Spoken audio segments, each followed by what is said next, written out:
Some of you just found out Martin is real because you finally get to see him, right? And if you're Mexican, yes, he looks like Machete or Marco Antonio Solis. If you're white, he looks like the Big Lebowski. Wow. This is awesome. And Martin wasn't lying, you guys. We started off in freaking garages and backyard barbecues and quinceañeras and weddings. And now it's like, this is home for us.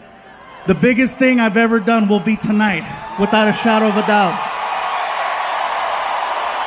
And I'm glad that we can all be here for this. This is, because after COVID, I wasn't sure what was going to happen. You know what I'm saying? Like the only good thing I can say about 2020 for me was the fact that for some reason I managed to lose 70 pounds. Yeah. Thank you. Yeah, I lost 70 pounds. People ask me, what's your secret? I said, it's no secret. They closed all the goddamn restaurants. That's a secret. I didn't know how to cook. That was the secret. It was me at home with a Foreman grill making weenies. But yeah, we were on tour in Kalamazoo, Michigan when we got the news that we had to go home. And then we came home and we all turned on our TVs and we watched them lie to us. I'm not trying to be a conspiracy person, but they told us, remember? It's only going to be 2 weeks. That's it. They told us 2 weeks. All right? Ladies and gentlemen, we'd just like to ask that you go home for 2 weeks. Be with your loved ones. Be with your family. Just 2 weeks while we figure things out. Dr. Anthony Fauci has given us some new information to go by. Just 2 weeks. That's all we need. Just 2 weeks. And I apologize for using the same stereotypical old white voice. But that's the one that they used. Because that's the one we listen to in a time of crisis. It couldn't be any other voice. It couldn't be, no hombre, cállate, shut up, mira. No más 2 weeks, okay? No más tú. You're gonna go home con tu mamá y tu papá. And if COVID come to the house, you tell COVID, hey, no está aquí, güey. Come back another time, it's okay. Just 2 weeks. It couldn't be any other voice. It couldn't be, I tell you what, this is what you're going to do, goddammit. You're going to take your ass home. You're going to hunker down. You're going to hunker down. And if COVID shows up at your front door, get her done right there to the face. Okay, that's what you're going to do. Just 2 weeks. It couldn't be any other voice. It couldn't be, all right, listen up. Okay, this is what's going to happen. You're going to go home. You're going to be with your family and them, right? And if, you don't want to laugh at the black voice, huh? Whatever, that's your guilt, not my guilt. I'm fine. But yeah, just 2 weeks. That's what they told us. 2 weeks. And 2 weeks turned into 2 months, turned into half a year, turned into a year plus. And little by little, they told us who was most at risk for COVID-19. Come to find out, it's people over 45. Okay? People who are overweight. Here we go. Diabetics, no chingas. Really? Most at risk, Latinos and African Americans. Bye, Felicia. I come to find out I was 85% of the underlying conditions. Over 45, overweight, diabetic, high cholesterol, high blood pressure. Apparently, COVID is my Tinder match. Someone finally wants to swipe right. And her name is Corona. Yeah. The mask thing is still a thing. Some are for it, some are not. Some places it's required, some places it's optional. Biggest complaint I have heard about the mask is that the mask smells funny. And I'm here to tell you, no, it doesn't. You do. You are smelling what everyone has been telling you all these years. And finally, you're smoking what we've been smoking. Oh, yeah. I'll be honest with you. My mask smells delicious. My mask smells like Oreos and Tres Leches cake, okay? If you smell my mask right now, you will Krispy Kreme yourself. It's so good. I feel like selling it on the OnlyFans website to see if I can make some money. Some of you know what's up. Sucio! Yeah, so... This next thing I'm going to say is in no way, shape, or form political. So please don't take it that way. The vaccine. Look at some of you. Oh, here we go. Here we go. I knew it. I knew it was coming. I knew it. Look at him. He's got booster written all over him. Look at him. I'm not here to tell you what to do with your bodies. I'm just here to share a story. I got vaccinated, okay, and I'm not saying it to get approval. I'm just telling you because, hey, look, I was 85% of the underlying conditions. At this point, I'm rolling the dice. Plus, I wanted to work. I got the vaccine, but it was one of those things where, in the beginning, when you wanted to get the vaccine, you couldn't just walk into a CVS. You had to make an appointment, and it was a drive out. You couldn't just show up. Because I tried. Oh, I tried using the face. I'm like, hey. Apparently this only works at Red Lobster. Oh, yeah, I could show up at Red Lobster at 8 o'clock on a Saturday. It's on. Do you have reservations? It's fluffy, make biscuits. But for the vaccine, no, I made my appointment like everyone else. It was a drive-out location, There's a little speaker box. May I help you? This is very familiar. Yeah, let me have a large vaccine. Pfizer, Moderna. I got a coupon, whatever's free. Pull up to the window. And then I pull up to the next window. And then a guy who's all covered up. He's got the whole, Then you give them your arm, and then they harpoon you, and they make you park your car for 10 to 15 minutes in case you have an allergic reaction. So I'm sitting in the car, and I got the radio going and the AC going, and I glance over, and I notice that there's people there protesting. And that's fine. Protesting is a right, and I'm all for it, okay?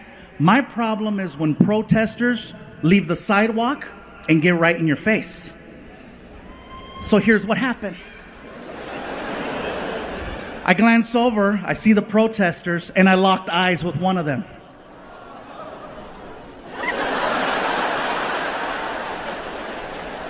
And I could do this all day. I'm in the car, right? I'm like, what?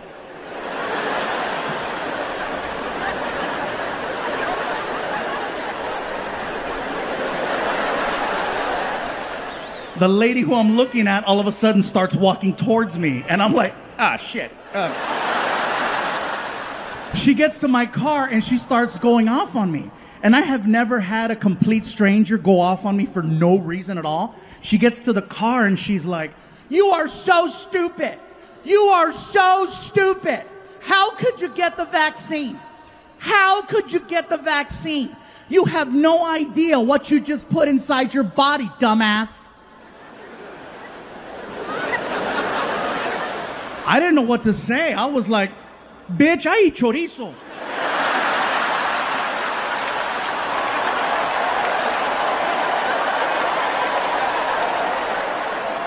You have no idea what that vaccine has to work through in order to have any type of effect whatsoever. It's got to go through years with the chorizo, chicharrón, carnitas, carne asada, freaking hot dogs, bologna, spam, menudo, caldo. But I guess I should feel honored at the fact that someone at his level would even acknowledge a comedian. It feels good at least knowing that he knows who I am, which is nice. It at least makes me feel relevant. Because, after 2019, I wasn't sure what was going to happen. Honestly, for me, I thought that 2019 was the best year I ever had in comedy. And the reason why I say this is because I was this close to hosting the Oscars. Yeah. Pretty sure I got a good chance next year.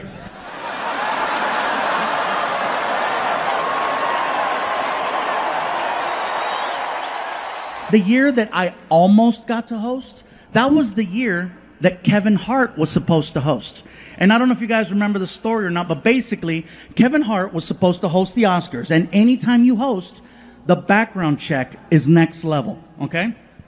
They go through all of your social media, all the way back to MySpace. People over 40, you know what's up. Come to find out that 10 years ago, Kevin Hart had sent out a couple of tweets that were questionable. So the Academy confronted Kevin Hart about the tweets. And they said, Kevin, can you please explain? And Kevin was like, yes, I said those things. I acknowledged them 10 years ago. And I apologized 10 years ago. Can we move forward? And the Academy was like, well, good, Kevin. We're glad that you apologized because they've been brought to our attention again. and we need for this to go away. So we need you to apologize. And Kevin said, you can't make me apologize twice for the same thing 10 years apart.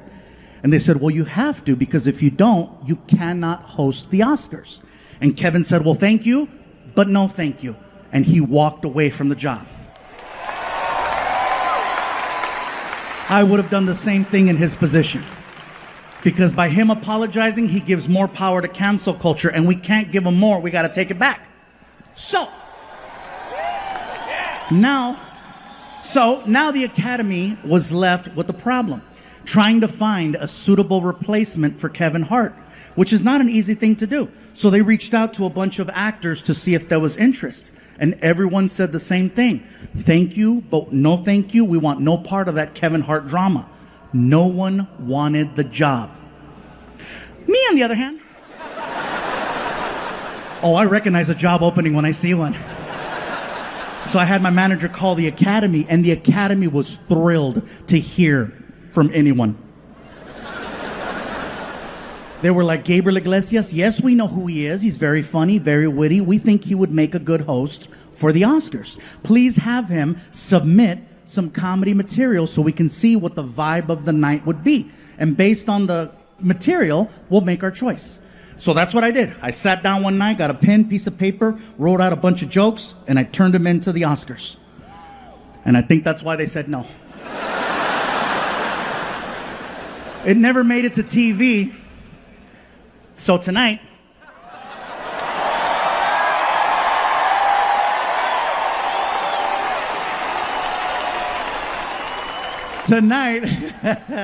I would like to do the opening joke that I was going to do for the Oscars. And then you can decide what the vibe of the night would have been. All right, let me do the voice. Good evening, ladies and gentlemen, and welcome to the Academy Awards. Here's tonight's host, comedian funny man, Gabriel Iglesias. Thank you very much, ladies and gentlemen. Thank you. It is an honor.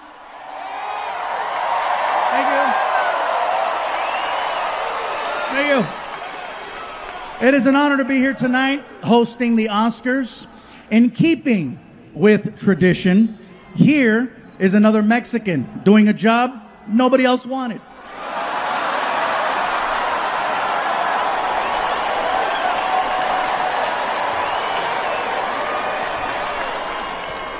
And they passed. They passed. Yeah. You know, and then getting back into the swing of things, we have definitely come a long way from 2020. The fact that we're in a sold-out stadium, elbow to elbow, ready to laugh, have fun. We've come a long way. You know? 2020, you guys, I got to just thank my dogs. I got to thank my dogs, because my dogs kept me sane. They kept me happy. They kept me focused. Because I was so depressed. I was sad. I didn't know what to make of things. Do we have any dog owners? Yeah? See, dog owners, you know what's up. No other animal in the world will give you 100% like a dog. What, cat? No. I'm sorry. No disrespect to cats or cat owners. But cat owners, you know as well as I do. Your cats, because I know you got more than one. Your cats look at you like you live in their house. You walk in, you try to scold them for something. And then when you try to talk to them, they turn their back on you and show you their butthole. And you're staring, you're like, oh my God, it's so dark. Only a dog will give you 100% of itself. That's why they get so sad when they know you're about to leave, and why they get so happy when you come home. You are literally everything they've been looking forward to. And now you're back! I know for a fact, nothing on this planet loves me more than my dogs. I said this last night and someone said, what about your son? I said, nothing loves me more. I could leave my dressing room for 1 minute or 1 hour. When I come back, the reaction is the same. It is the greatest moment ever, every single time. Oh yeah. My dog Vinny will jump off the couch and run towards me top speed. And then when he gets to me, he jumps up and down. And he makes a sound like a... You can almost hear, where were you? Where were you? Where were you? And he pees everywhere. I used to get upset that he would do that, but then I thought about it. My dog loves me so much, he cannot control his own bodily functions. That's why when I would go home, I would immediately pick him up before anything. And then my girlfriend would get mad. How come you don't come to me first? I said, because the dog loves me more. How do you know I don't love you more? I said, I don't see a puddle. Mira, dry. Yeah, she didn't like that. Sorry. But yeah, these dogs, man, let me tell you. And I apologize if I'm kind of stuttering or I'm not as focused right now. I have never been distracted by a blimp with my face on it.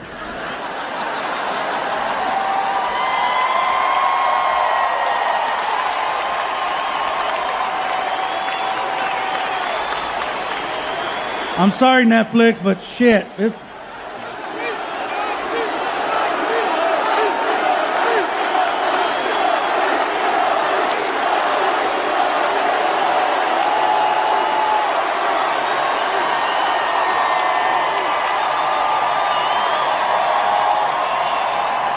This is like a birthday and Christmas and the Super Bowl and the World Series and losing my virginity all at the same time.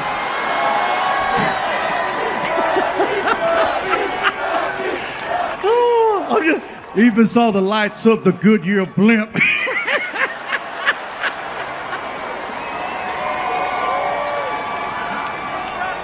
I'm sorry, you guys. I'm just so goddamn happy right now. Thank you.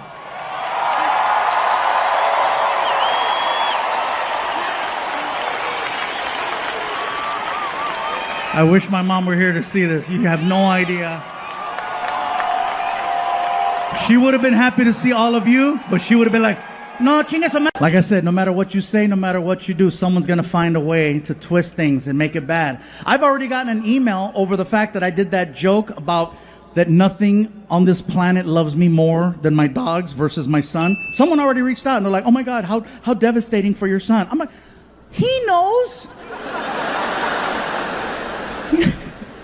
I love him very much. My son is going on 25 years now. He's 20. Yeah, he's 24 years old. Frankie is 24 years old. Yeah, thank you for clapping. He's still at the house. I did an interview recently, and someone was asking me questions about my son. They said, you know, Gabriel, you've always mentioned your son in your specials. Can we look forward to a new story coming out? And I said, not really a new story so much as, you know, because my son is doing his own thing now. He's doing his own thing. He's got his own life, and that's awesome. I do, however, still have stories from the past that I never told. And he goes, well, do tell. I said, okay, my favorite story is actually probably the first one. In 2007, when I first got him, some of you know he's technically my stepson, but I've never liked saying stepson. He is my son. Yeah.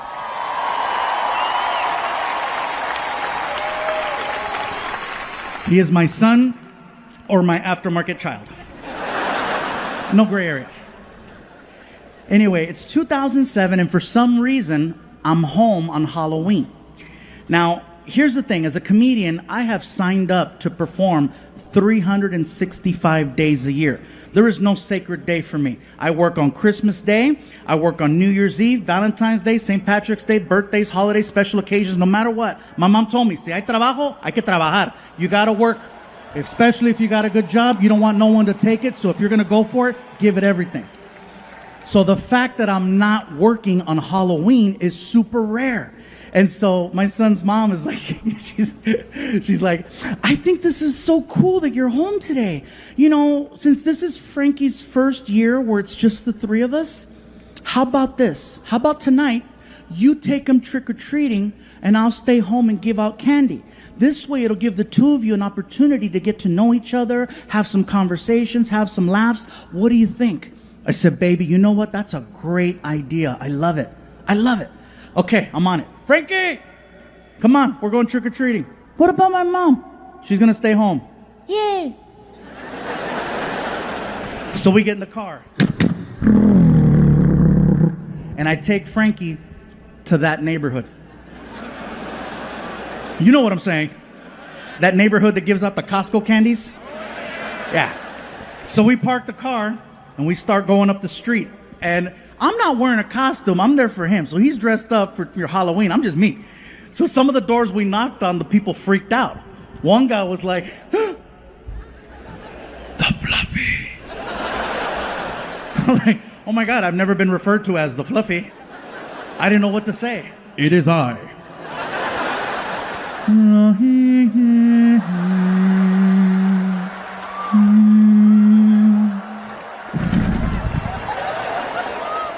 One door we knocked on, they opened the door, they're like, oh my God, you're famous. I was like, ah. We go all the way up, we cross the street, we come all the way back. By the time we get to the car, the bucket is overflowing with candy. Okay? So we get back to the house, and it hasn't even been an hour.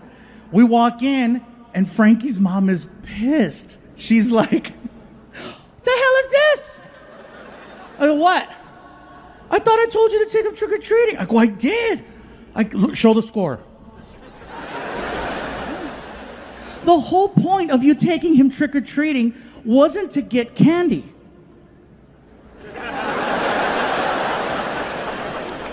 The hell you say? What was the point? The point was for the two of you to spend time together, have some laughs, have some conversations, get to know one another. You're not going to do that in an hour. Can you please, for me, take him out one more time for at least an hour? Baby, I get it. Don't even worry about it. I got it. So I said, Frankie, come on. Dump out your bucket. Round 2. So we go outside, we get in the car. I don't want to go door to door again. So I said, I got an idea. I take Frankie to Walmart. We get to Walmart, and Frankie goes, what are we doing here? I got it, watch. We walk in. I said, grab a cart. Follow me. And I lead Frankie all the way to the candy section. Well, as soon as we get to the candy section, I stop the cart. And I got in Frankie's face, and I said, Frankie, you have exactly 30 seconds to grab as much candy as you can. Ready? Go! And he froze. I said, dude, clock's ticking. You better move. Oh, my God. Oh, my God. Oh, my God. So he grabs a bag, looks at it, throws it in the cart. Grabs a second bag, looks at it, throws it in the cart. Grabs a third bag, and on the third bag, time! And it was the first time I heard him go, shit! Because he knew he wasted that golden opportunity those first few seconds. So we get to the car, I rip open the 3 bags, I dump them out in his bucket, and I tell him, look, Frankie, when we get home, you cannot tell your mom that we went to Walmart. Why not? Because she's going to say that we cheated trick-or-treating. But it's better. I know it's better. So we get home, and of course now it's a different tone. She's like, there you are. Did you guys have a good time? We had a great time, baby. We had a good time, huh, Frankie? That's good. Frankie, give me your candy. Why, Mom? Because I need to go through your candy to make sure it's safe for you to eat. Why wouldn't it be safe? It all came from... Cállate, pendejo. Cállate. Cállate, cabrón. He almost took down the empire, you know what I'm saying? So he hands over the bucket, and she grabs it and immediately dumps it out on the table right in front of us. She notices, you know. There's a lot of the same candy right here. A lot of the same candy. Can you explain why there's so much of the same candy in Frankie's bucket? I don't know what to tell you, baby. There's a lot of basic bitches in this neighborhood. You know, just kind of, I don't know. We can't go back to that other neighborhood because they got cameras and they're going to know us. And we don't want to be that person. Nobody wants to be that. So fast forward 1 year. It is now October 31st of 2008. And for some reason, I'm not booked on Halloween again. And so my girl's like, she swears up and down, oh, it's a sign. It's a sign. I'm like, it's a sign my agent is slacking. Shout out, Matt. I know you're here. Sorry about that joke. You're doing a great job. Thank you for this one. I know, but that year you dropped the ball. So, but anyway. And so Frankie's mom is like, I think that, you know what? Maybe, just maybe we can make this like a tradition. You know, this could be your guys' thing. The two of you go out trick-or-treating, and then I'll stay home and give out candy. This could be your thing. I go, you know what, baby? Sounds good to me. Frankie, come on, we're going trick-or-treating. What about my mom? She's going to stay home again. Yay. So we get outside, we get in the car. I lean over and I look at Frankie and I said, Frankie, are you thinking what I'm thinking? Walmart.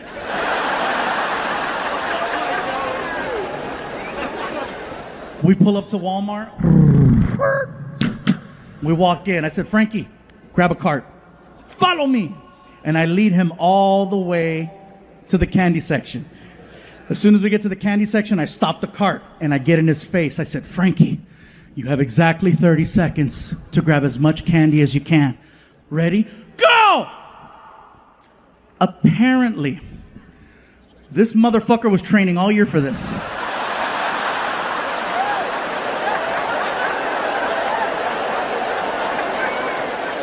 As soon as I say... The Saudis had such an amazing sense of humor.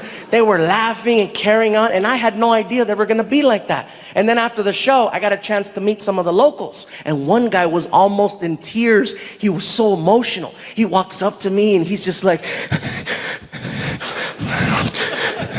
I cannot believe that I am standing here in front of you, Mr. Fluffy. Oh, well, thank you. Please, when you return to United States or wherever you travel, let the people know what you saw, okay? Let them know that we are not all bad, that we are not all those bad people from Fox News, okay? You let them know, because we see Fox News, and Fox News believes that everybody in Middle East is bad. Everybody's terrorist. Everybody has a bomb. He has a bomb. He has a bomb. He has a bomb. Oprah is here giving away bombs to everybody. Everybody has a bomb.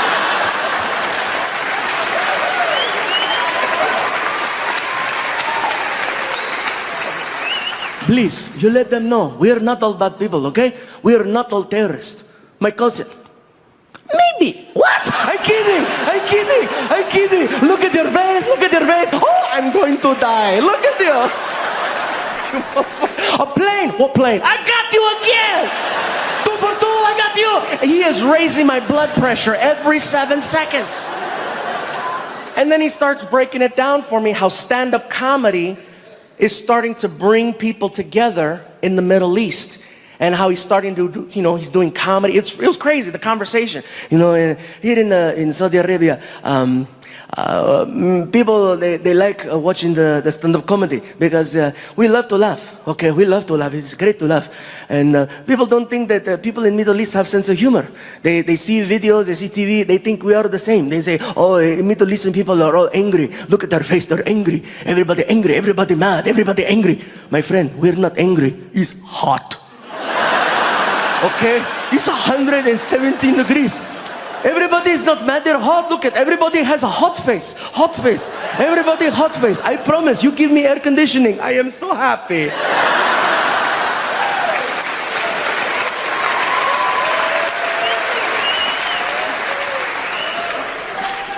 We are okay, we love to laugh. I've been doing the stand-up comedy for about 6 months now, and I have jokes. Good for you. May I try? Oh, great. All right, man, go ahead. Okay, very nervous. Okay, here we go. Okay, okay, here we go.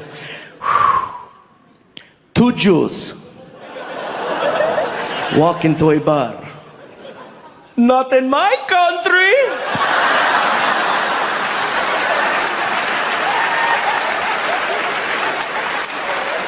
Man, you're gonna get my ass arrested, bro. Martin and I just got back from India. Yeah. So let me tell you, I started posting on Facebook and Twitter that we were gonna go out there to do these shows. And then people started sending me messages, questioning what I was gonna do. First of all, are they gonna understand you in India? Will they understand English okay? Will they be able to follow along with your stories? Once we got there, I come to find out that more people speak English in India than in all of the US and Canada put together. Might as well throw Mexico in there for extra credit. Because there's that many people, and yes, they have the internet. They got the internet, they got Bollywood, they got Hollywood. They understand American culture so much more than we understand theirs. Second thing, people tried to warn me about going over there. Gabriel, be careful. India is a third world country. Don't drink the water in India. It contains parasites that'll make you really sick. Don't eat the food from the street people, especially the street meat. It contains a parasite that'll make you really sick. And most importantly, there's a lot of crime over there. Don't stay out late. When the sun goes down, you go down. I'm like, is it that bad? Parasites. So I'm like, let me get this straight. There's a lot of crime. Don't stay out late. Don't eat any of the food from the street vendors. And don't drink the water. Why does that sound familiar? That's Mexico.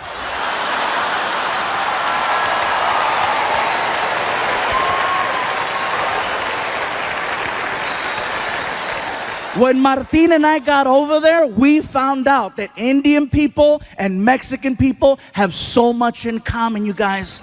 I'm telling you, it's insane how similar we are, especially the food. The food is so similar. For example, Mexicans love tortillas. Indian people love naan bread, which is a fluffier form of a tortilla. Mexicans love chicken. Indians love chicken. Mexicans love hot and spicy. Indians invented hot and spicy. Most popular drink in Mexico is Fanta. Most popular drink in India is Fanta. Indian people worship cows. Mexicans love barbecues. A lot of similarities. Most of the people that I met over there were very hardworking and humble. And I gotta tell you, every time I talked to someone, I was always greeted the same way. They'd look at me, they'd put their hands together, they'd do a little bow, and they say, Namaste, which is an endearing hello. It's really nice and sweet. And then I noticed that Indian people, when you're talking to them, do this thing with their head, where it will begin to move side to side as they're speaking. Now, at first when you notice it, you think, oh, he slept wrong. He just got a kink in his neck. Get a Tempur-Pedic! Now, when they start speaking, their head starts moving. And I noticed this. The guy is checking us into the hotel, and he's really cool. He's like, listen, if you have any problems at all, okay, you call the front desk, you press 0. We will send somebody to your room to help you. Whatever you need, we got it for you right here, okay? It's very good. Now, one thing I notice is the more they talk and the more excited Indian people get, the more the head starts to move around. Somebody at the hotel yelled out to the clerk, that's Fluffy. And the guy was like, oh my God, I don't believe it. I can do it. I thought it was you. I thought it was you. Oh my God, I cannot believe it. This is so crazy. Oh my God, Fluffy, Fluffy, Fluffy. Even crazier than that is that the mouth is actually connected to the neck. When the mouth stops moving, the head stops wherever the mouth left off. And when you see Indian people talking to each other, you can see it. Okay, let me tell you something. Okay, okay, hold on, wait, hold on, wait, okay. Like if you're Indian and you stutter, you are so screwed. Somebody stop him!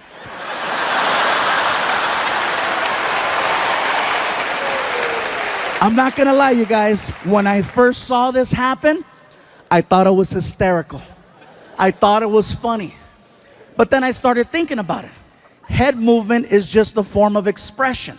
No matter where you live in this world, people express themselves in their own unique way, whether through facial expressions, hand gestures, body movement, extra words. Everywhere you go, things are different. And that's just how they express themselves in India.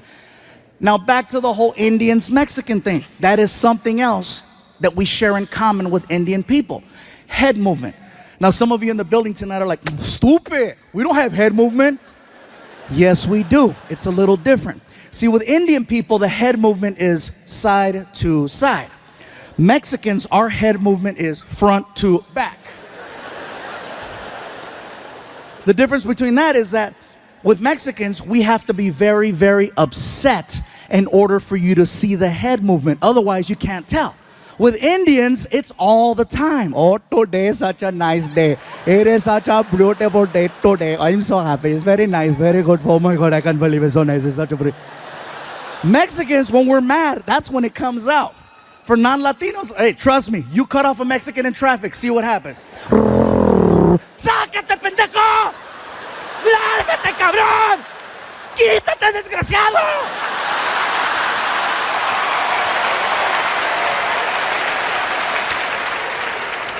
That's funny. I don't know why the black people are laughing. You guys take it all. Oh, no, you didn't. Oh, hell no. I know he ain't talking about me. I hit a bell. I hit a bell.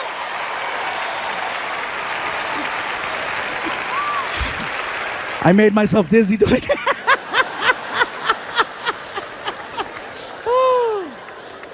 So let me tell you guys, if you ever get the opportunity to travel to India, I encourage you to check it out. You are going to see some beautiful things. You are going to see some amazing things. You are going to see some sad, depressing things and some real horrible things. Overall, it's a well-balanced trip. But when you get back home here to the United States, you will have a whole different appreciation for your life. Believe that. I guarantee this, you guys. There's a lot of people in India. And with a lot of people comes a lot of traffic. First things first, American traffic and Indian traffic, very different. Here, whatever happens on the freeway will stop the whole freeway. In India, there's 10 times the traffic, but it moves. See, the problem is Americans, we're fascinated by accidents. We're fascinated by the idea of seeing potential death. That's why we slow down on the freeways. We say we don't want to see it, but what happens in traffic? You know, what's going on over there? There doesn't even have to be a collision. You could be on the 101 freeway and a car has a tire blowout and it spins. Doesn't hit anything. It's now facing oncoming traffic. You know what happens to the rest of the freeway? Even on the other freeway where there's no accident. And again, what's going on? What's going on? I'm sorry. Hey, somebody might be dead. Sorry. In India, if there's an accident in the middle of the street, you know what they do? They drive right around it.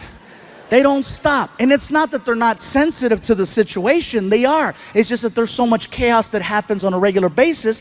They just need to get to work. They do see what's happening. And believe me, they're heartfelt. You know, they'll drive around. I'm so sorry for you. Nothing stops the flow of traffic in India. They need to get from point A to point B. And so they go. If there's an accident, they drive around. If there's something blocking the street, they get on the sidewalk to go around. It's amazing the way they drive. And here's something else. No one uses turn signals over there. No one uses turn signals. They use a horn. Now, if you go to India tomorrow, from the time you get there to the time you leave, you're constantly going to hear a horn. It's an actual language when people are driving. I'll show you. You're driving? Car on your right. Car on your left. Light up ahead. They talk to each other while they're driving, and they barely miss each other every single time. Also, you'll be on the 101 freeway here, and there'll be 6 lanes.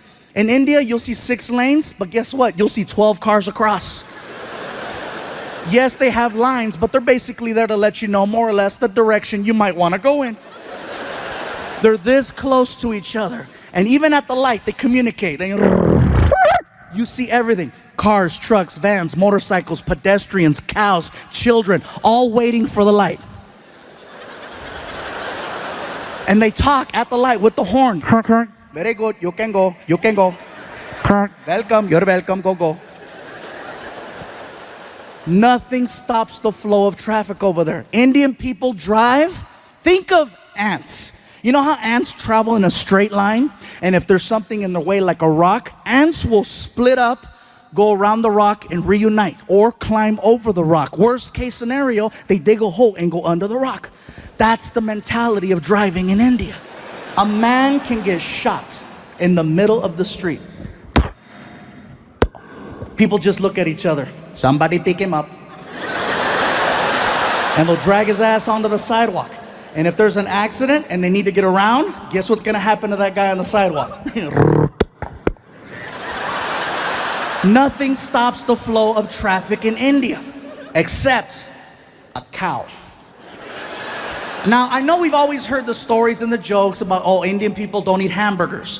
I asked the question and I found out.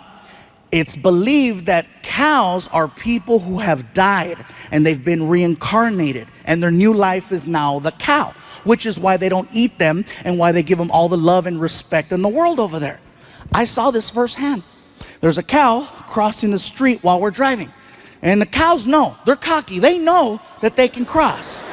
Again, all the cows, and the cows out there all cocky. Gling, gling, gling, gling. No one honks at the cows. No one yells at the cows. No one touches the cows. They wait for the cows to finish crossing. The cow that we had laid down. The driver just shut off the car. Started tweeting. There is a cow in the middle of the street. Hashtag Momo.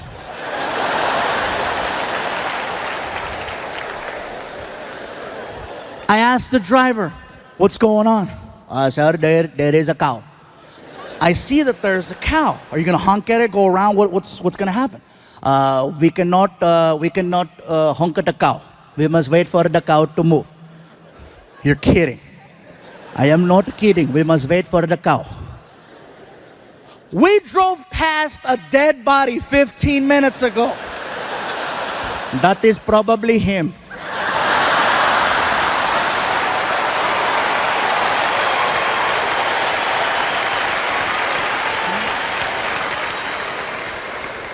Like seriously, the driving situation over there is so intense, you guys. One morning while we're there, I needed to get to the airport fast because I overslept.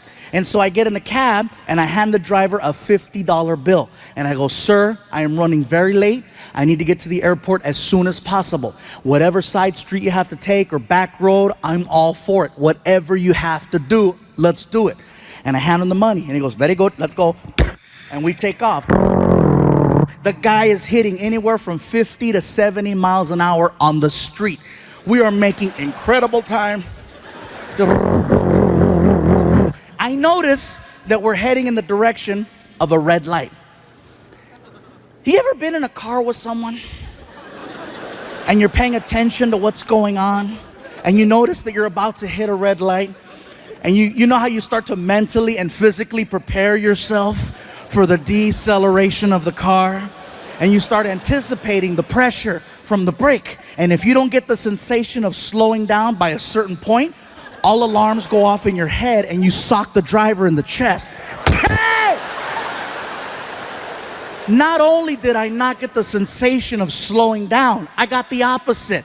He gunned it towards the light and it caught me off guard. I couldn't even scream. I was like, and then I got air. Hey, pull over, pull over. He didn't even know what he did. He looks at me, he goes, what is wrong? What do you mean, what is wrong? Dude, didn't you see the red light? As calm as can be. Didn't you see there was no one there? You told me, whatever you have to do, okay? Whatever you have to do, you do.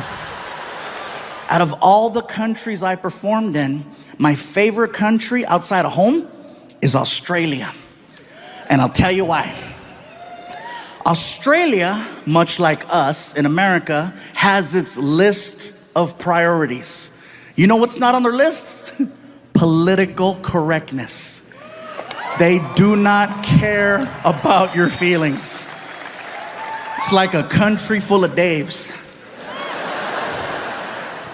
Believe it or not, it's very refreshing to be around such a large group of people who speak their minds so freely. And if you know that before you go there, you're gonna have an amazing time.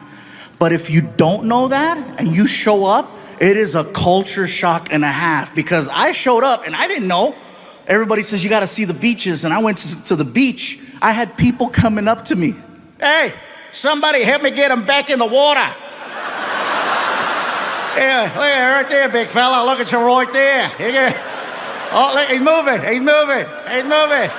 Oh, he's crying. He's crying. I bet it tastes like gravy.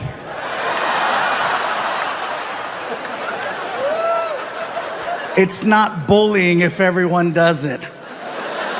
Yeah, that being said, I'm in Australia, Sydney, Australia, at the Opera House. For me, it was one of the most iconic places I've ever got to perform in. It was bucket list, definitely. After the show, I wanted to go hang out with some Aussies and see what that was like. I'm hanging out at a pub. First things first, Australian people do not drink Foster's beer. That's an American thing. They don't drink that over there. I tried ordering one to fit in, didn't go over well. Bartender looked at me. Hey, you like the taste of piss, do ya? Okay, don't order that again.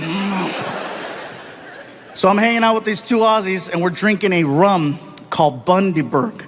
At first glance, it looks like a Coca-Cola bottle because there's a polar bear on the front. And then you drink it, and you're like, that's not Coke. As we're talking, a third Australian joined the conversation.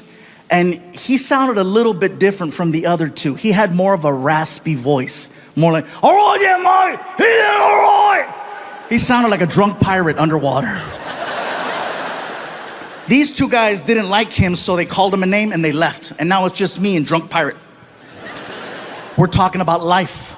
Life in America, life in Australia, talking about our differences. He tells me that he's a professional knife maker.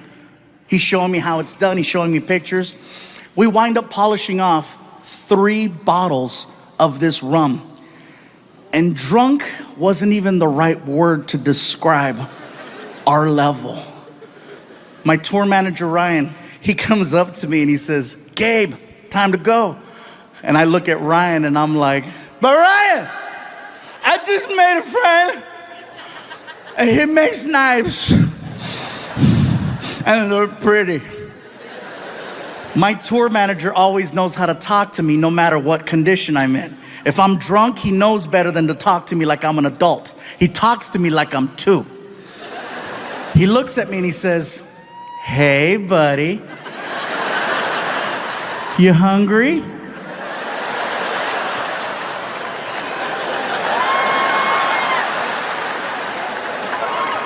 Well, listen, if we don't leave right now, they're gonna close McDonald's and you're gonna have to eat at the airport. I gotta go. Oh, Mom, you gotta go, no worries. And he goes to shake my hand. And when he shook my hand, he put his personal pocket knife that he made in my hand as a gift. That's for you, Mike. Thanks for being nice. Thank you. Thank you. I'm gonna cut cheeseburgers with this.